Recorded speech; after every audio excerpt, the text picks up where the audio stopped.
नमस्कार। आप देख रहे हैं एचएस बिहार। मैं हूं आदेशपुरी। बिहार में जुगाड़ शब्द का बड़ा ही इम्पोर्टेंस है। जब कोई काम सीधे तरीके से नहीं होता है या फिर उतना संसाधन नहीं होता है तो फिर जुगाड़ टेक्नोलॉजी का ही सहारा लिया जाता है।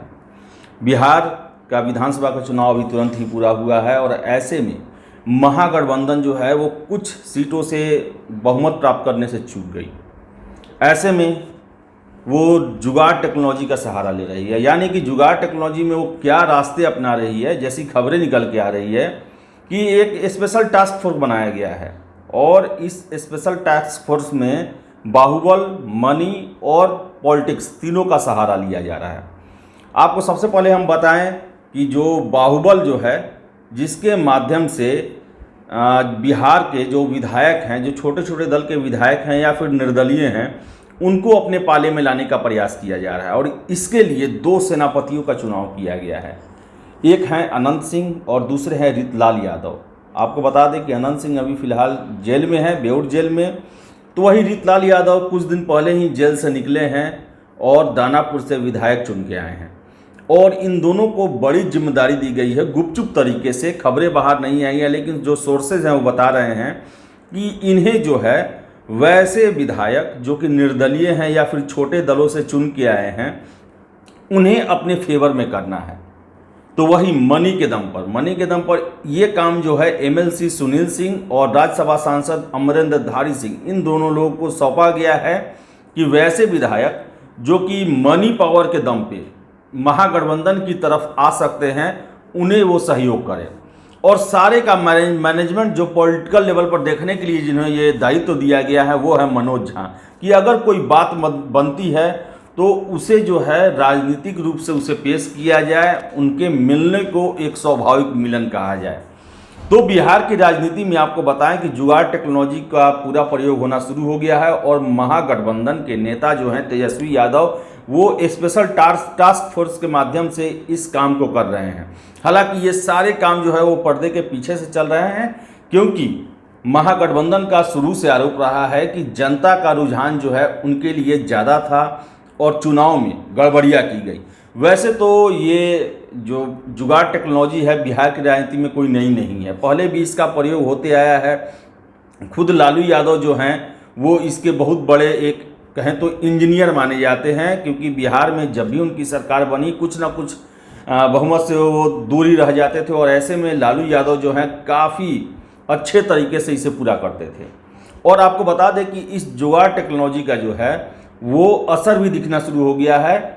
हम के जो नेता हैं पूर्व मुख्यमंत्री जीतन राम मांझी, उन्होंने ये कहा कि उनके पास महागठबंधन की तरफ से सीएम बनने का जो ऑफर है वो आ रहा है और ये कहा जा रहा है कि वो उनकी तरफ मिल जाए। तो वही मुकेश सहनी के बारे में, डिप्टी सीएम के पद के बारे में चर्चा की जा रही है। हालांकि जीतन राम मांझी ने ये कहते हुए ये बात टाल दिया कि जो महागठबंधन के लोग हैं वो चले आए एनडीए में, क्योंकि एनडीए का ही भविष्य है।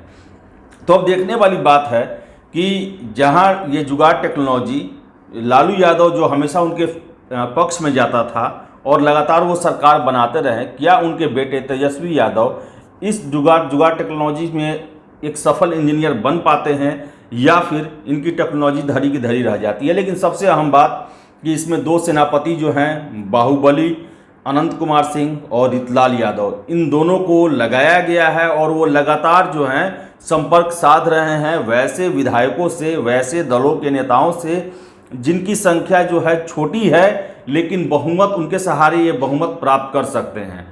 क्योंकि आपको बता दें कि ये विधानसभा का चुनाव हुआ है, 111 सीटों पर सिमट कर रह गई महागठबंधन और 11 सीटों से ही वो बहुमत प्राप्त नहीं कर सके।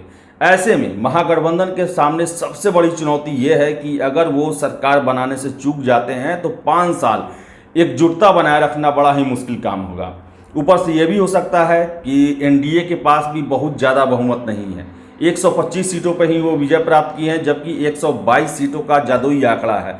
ऐसे में कोई बीच में बात बिगड़ती है या कोई दल जो है जिनमें खटास आती है और वो अलग हो जाते हैं, तो एनडीए सरकार भी जो है वो एक तरह से खतरे में पड़ सकती है। तो ऐसे में जो एनडीए है वो भी महागठबंधन के दलों के तरफ या फिर कांग्रेस राजद या फिर लेफ्ट इनके विधायकों की तरफ जो है वो डोरे डाल सकती है। तो इन सभी संभावनाओं से बचने के लिए महागठबंधन का यही प्रयास है कि किसी तरह सत्ता प्राप्त किया जाए और इसके लिए धन, बल और मैनेजमेंट और पॉलिटिक्स सभी का सहारा लिया जा रहा है। अब देखने वाली बात है कि आज एनडीए की भी बैठक हुई है। हालांकि इसमें कोई निर्णय नहीं लिया गया कि कब जो है शपथ ग्रहण होगा, कौन मुख्यमंत्री होगा, ये आधिकारिक इसकी कोई घोषणा नहीं की गई है। हालांकि नीतीश कुमार ही दावेदार हैं, लेकिन उससे पहले महागठबंधन का यही प्रयास है कि नीतीश कुमार के सामने से गद्दी छीन लिया जाए और एक बहुत अरसे के बाद महागठबंधन की सरकार बिहार में बने। अब समय बताएगा कि बिहार की गद्दी पर किसका अधिकार होता है, लेकिन अभी जो संवैधानिक रूप से या विधिवत रूप से देखा जाए तो एनडीए के पक्ष में है बिहार की गद्दी, लेकिन महागठबंधन जो है इसे जुगाड़ टेक्नोलॉजी के आधार पर अपने पक्ष में करना चाहती है। फिलहाल इस रिपोर्ट में इतना ही। वीडियो पसंद आए तो लाइक करें, शेयर करें, हमारे चैनल एचएस बिहार को सब्सक्राइब जरूर कर लें। बहुत बहुत धन्यवाद।